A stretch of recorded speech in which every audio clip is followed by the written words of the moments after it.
Hey there, Grumpy Old Fart here.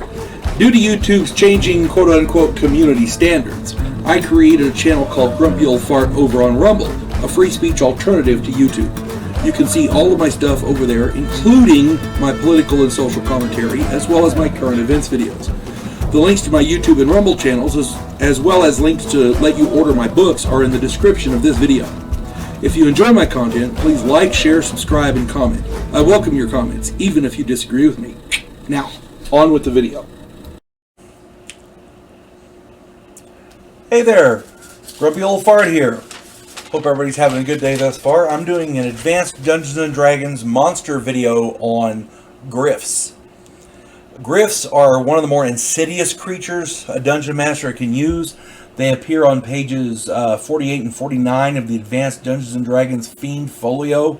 I suggest you read through the description in the book very, very carefully before you use them in your game. These things can be quite unnerving, I guess, for a lot of players. Now, individually, the males are not overly impressive. They can attack with surprise reasonably well, and they can do good damage reasonably well.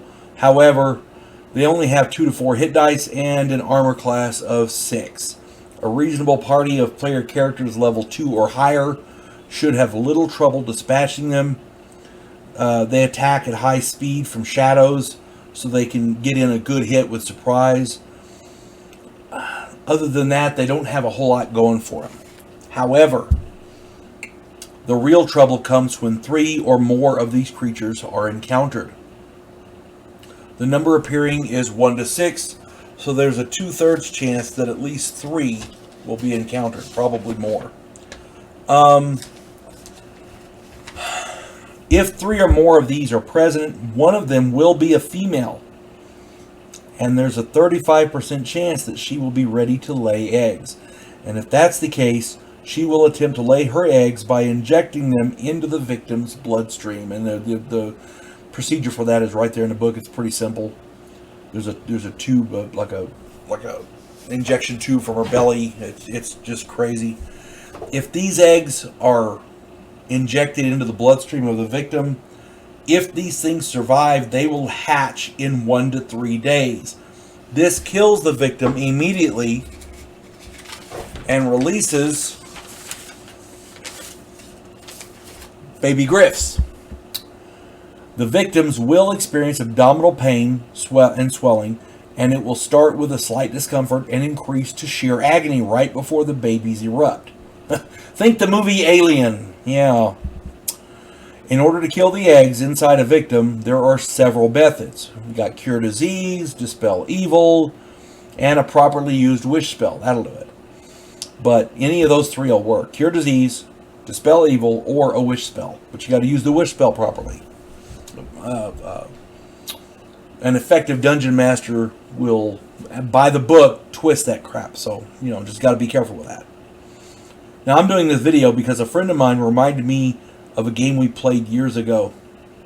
The dungeon master was my good friend Kevin. Kevin was an excellent player and an awesome dungeon master. I really miss him. He was a good guy. Our party of 4 had been attacked by a group of 6 Gryphs. Now, we were running 6 level player characters, so we killed them pretty easily. Kevin immediately started passing notes around. Now, that's the insidious part of the Dungeon Master. Kevin was great. He started passing notes around, and most of them were innocuous things like, you notice a silver coin on the floor of the cave, there's a foul smell from up ahead. To all the players, everybody got a note. But nothing was too disturbing. However, we all got these notes. What nobody realized was that the wizard in our group, played by my friend Greg, had a different note. His note was something like, you feel the discomfort in your stomach. A later round of notes the next day in game time followed. Greg's note was something like, you have a stomach ache, and there's a bit of bloating. Now, on the 3rd day, we all got notes again. Greg's wizard collapsed to the ground, and his stomach exploded, releasing 3 baby Gryphs. Greg never bothered to mention it to us, nor did he do anything about it himself. His wizard died, and it was his fault.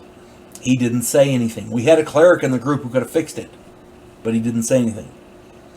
Again, 1 or 2 of these things are no big deal. 3 or more can be devastating, because all the female who's getting ready to lay eggs, all she has to do is hit, and she injects her eggs into the bloodstream of the victim, and nobody's the wiser.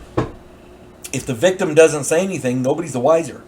And that, by the way, I'm going to take this opportunity to stress in any party, communication among the group.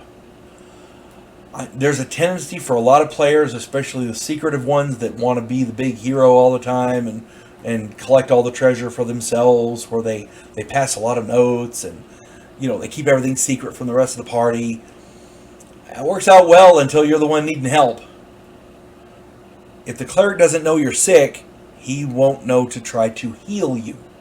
And if he doesn't heal you and you die, that's on you. That's the player's fault who didn't say anything. Oh my God, my stomach hurts. Guess what? That's on you, man. Greg was an experienced player who basically did a dumb thing. It happens to everybody. Brain farts happen to everyone, and in Advanced Dungeons & Dragons, they can be deadly. In this case, it was more than a brain fart. Greg should have said something. If you're say the Gryphs aren't even involved, and you get attacked by orcs, and the orcs hack your fighter down from 50 points down to 2, say something. The cleric won't heal you if you don't ask for it. He doesn't. If the cleric's running around saying, "Okay, I'm going to heal. I'm going to keep track of these people. You got hit pretty bad. I'm going to heal you." No, it's not his job. His job is to heal, but you have to say something. If you're not saying, "Hey, I need help," he's not going to help you. Duh. Running your characters up against a Gryph will cement the idea that maybe the players need to communicate. That it will cement that into your team, into your players. So maybe that's not a bad thing. Again, check out the Gryphs. They're on pages 48 and 49 of the Fiend Folio. If you get a chance, check them out. Maybe run them in your game. Hope this finds everybody well. You folks have a good day. God bless one and all. Devo Poland, a scientific representative of a pacifist race called the Gandhiri, is sent away as an exchange officer. His objective: to learn the one skill his species never developed, to fight. And he's sent to learn that skill from the one species who does it better than any other in the galaxy: humans. If you like science fiction with an upbeat military tone, check out my novel, Vanguard 1.